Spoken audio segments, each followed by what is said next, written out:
how, like, what? It didn't make sense to me. It did not click. Like, words, literally, I still have the text messages. That's what really broke my heart.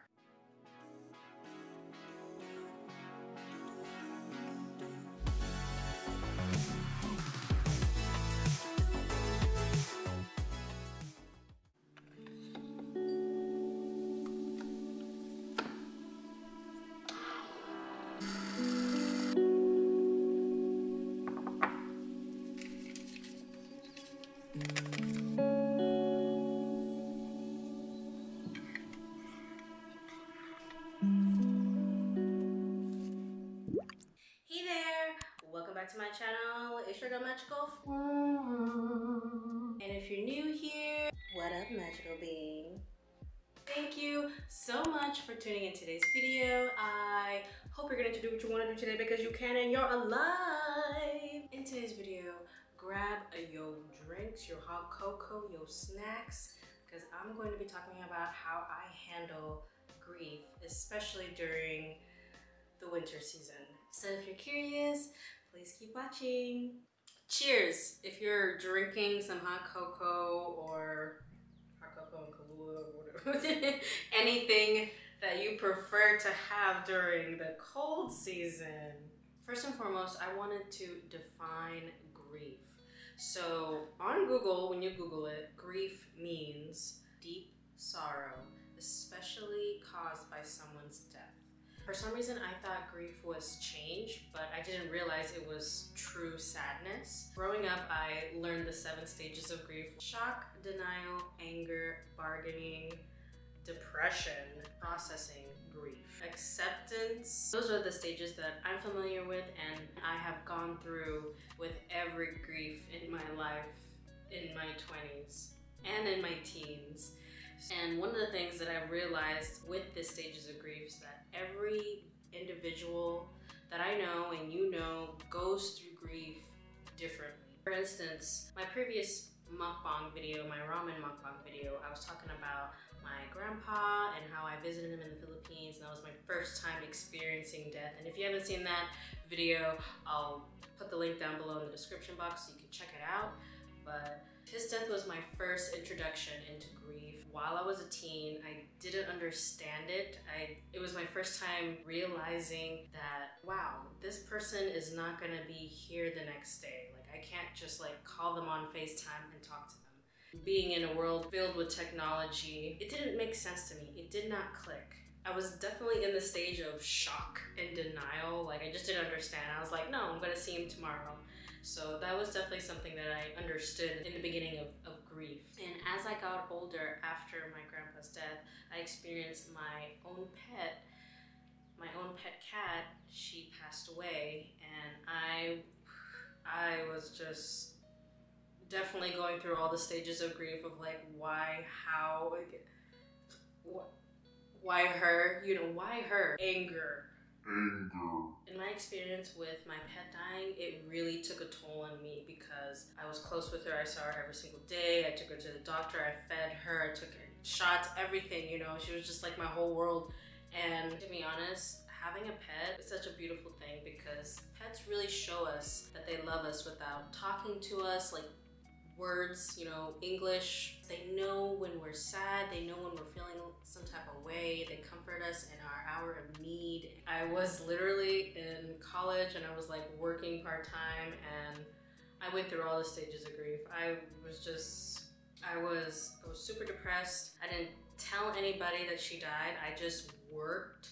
I worked and worked and worked. I did not even deal with the emotions. I kind of just tucked away my emotions inside, and I kind of just went on with my life. And a part of me felt super lost, like, what the heck, this beautiful, majestic creature is just no longer in my life. It took a piece of my heart out, and I just thought that I could never have an animal again. I could never have a pet, someone that, like, an animal that I care about. Like, what? Like, I'm just gonna replace my cat? You know, it just didn't feel right at the moment at all. That's why I decided to just work and work and work and just not deal with that emotion. At that time, I was 21 when her death passed. And honestly, when you're 21, you just wanna try alcohol, you wanna experiment on some drugs, you know. Like, that was definitely a time where I abused the things that I had in front of me to distract myself from thinking about her. And that in itself was definitely not good. It was toxic for my body, toxic for my mind, because I wasn't healing. Honestly, if I didn't go through all those turmoils and fiascos that whole year, I would have never realize that there are different ways of grieving. There's just so many different ways. There are people who work out, people who don't talk about it. I definitely did a lot of things to numb the pain that I was feeling for her because it really hurt. You know, like your pet passing is not a joke. Further down the line, I experienced one of my closest friends that passed away. One of my friends who was my age, literally my age, passed away abruptly in a car accident. And let's just say I'm still mourning her every day. I think about her all the time. Honestly, I really do, especially during the holiday season. I went through all the stages of grief. How I handled it was a lot better than how I handled my kitty cat passing away and my grandpa dying, because I was more familiar with death at that time. But this was very abrupt. It was instant. Like, I talked to her one day and the next day she was gone. Literally, I still have the text messages. That's what really broke my heart. I literally saved the text messages because it's like, those are the last messages I have of her, and I still keep her in my thoughts. I think about her. I think about her all the time, and how I handled that, actually took the chance to talk to somebody when I was feeling sad. When I found out that she passed away, I just called up somebody that would talk, that would answer. I remember it vividly like it was yesterday. I was going at the gym. It was like 6 in the morning, and then I walked home and it was like 7 a.m. and then I got a call that she passed, and I was just like, when your day starts with like a phone call and it's not happy news, you know, it tends to really darken your day. I remember I called one person. I was so happy because I needed to talk to somebody. I didn't know what to I just needed to express myself, like express my sadness, express my shock, my anger, everything that I was feeling, because I was alone in the house. There was no way I was just gonna be alone with these thoughts. Dangerous. Okay, dangerous. If you're super sad, you're going through grief and you're alone, be with somebody. Talk to somebody. Be around human beings, be around animals, because in that state of mind, when you're truly emotional, you don't know what to do, you're shaking, you're quivering, you need to be around another living being.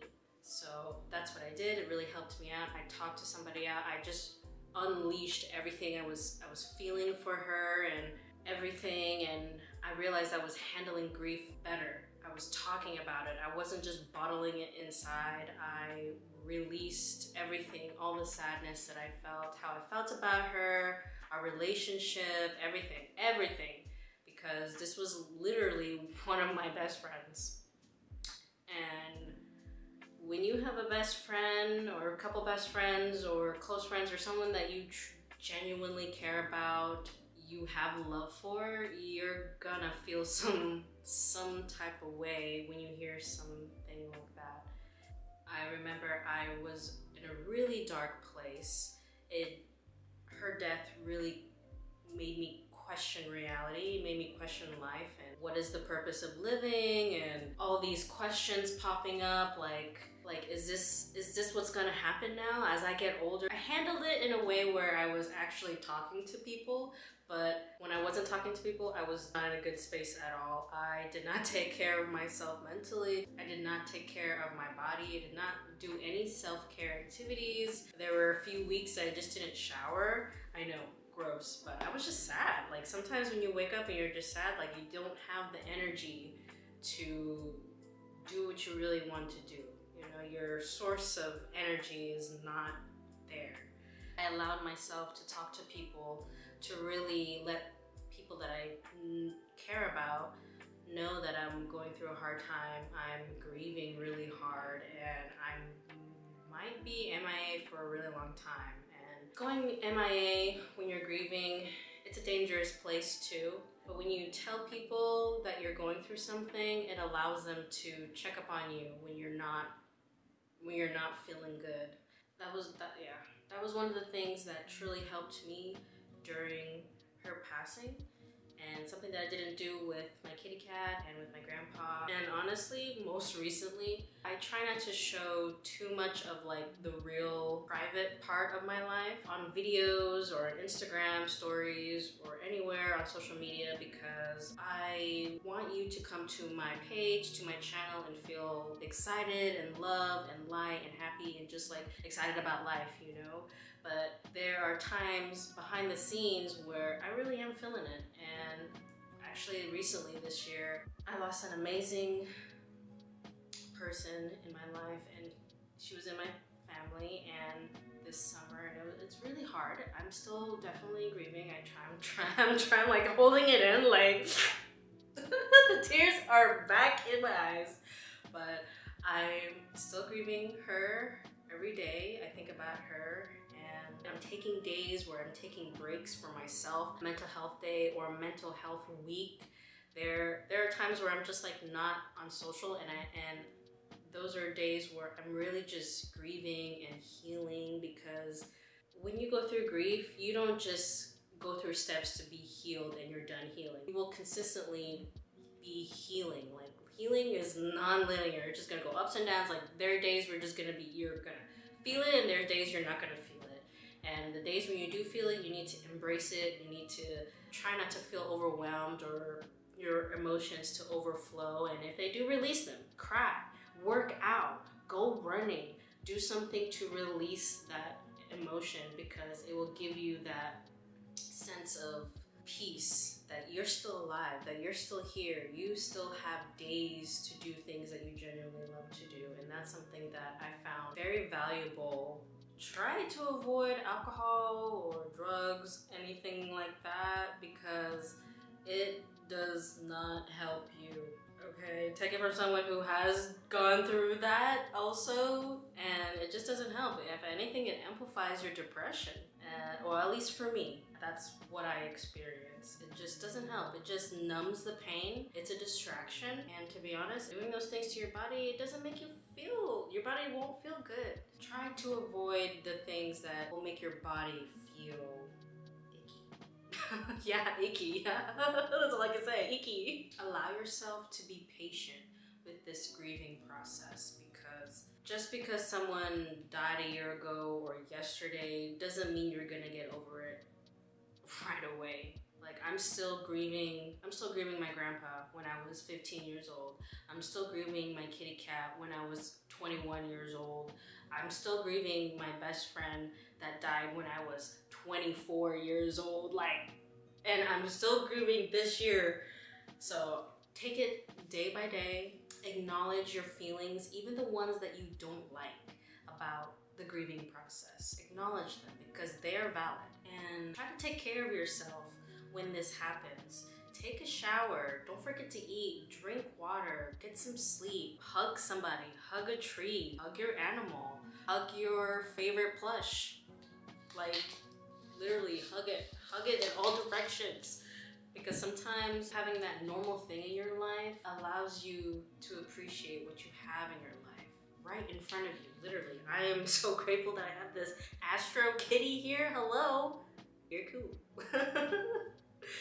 And find support from people who have experienced grief. There are counselors, there is self-help, there is so much information now that is free, that can help you with anything with grief. Sometimes you just have to take action to do that, even when you're not feeling it. Because honestly, it's so nice when you express your grieving to someone who's also gone through that grieving process. And grief doesn't stop with someone's death. It also can happen with a job, a school, associates, friends, your girlfriend, your boyfriend. Like, when those things are no longer in your life, you're grieving that too. You're grieving that job you used to like but just no longer serves you. You're grieving that friendship that no longer serves you because you just don't party all the time anymore. You just want to stay home. You're grieving that relationship because you're no longer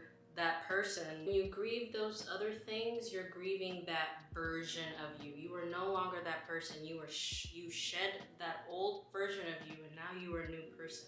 In a way, you're grieving your old life, your old past, or the person that you were, that mindset that you had. Yeah, so I think that's also part of grief, or at least for me. I believe it's important to identify what kind of grief you're going through and go through the stages and embrace your emotions, talk to somebody, and take care of your body. You know, really take care of yourself when you're going through depression, because depression can come anytime. You know, it's a surprise, okay? Depression can be a surprise. By embracing grief, it allows us to have the courage to truly live our lives every day, creating our reality by our thoughts, by our habits, by our actions. And there you have it. Those are my tips on how I handle grief, especially during the winter season. And I'm truly grateful that you spent your time with me today. I hope these tips can help you with your healing journey. Thank you so much for watching today's video. I know it was a little heartfelt. Grief is definitely a heavy thing to talk about with anyone. And it's important to realize that you're not alone. You're not the only one out here grieving anything in your life that's no longer there. So take today to tell your loved ones that you love them. Take today to do something that makes you feel good on the inside. Take today to just do nothing. Get cozy and do something that you genuinely love to do.